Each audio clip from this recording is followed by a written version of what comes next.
How to buy Predictor by Virtual Token. This token came under the symbol of PRDCT. So before we start, this is not financial advice. I'm not professional or economic expert.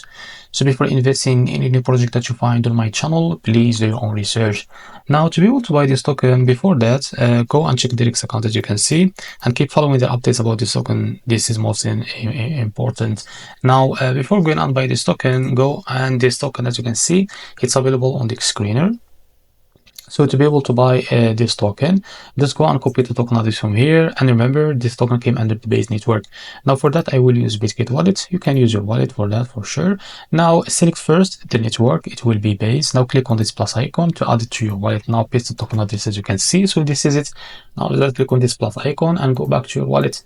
Now find your token. Just wait a little bit to be able to find it. So this is it. Just click on it. Now after that, click on swap and now switch it from here from the top. Just select the token that you want to buy with, for example USDC, and make sure you have enough USDC on your wallet. Now here type how much you want to buy and wait a few seconds, and as you can see, this is how much you receive that token. After that, click on buy now and you will be able to buy this token. So this is how to buy Predictor by Virtual Token. If you find this video helpful, please like and subscribe. See you in the next video.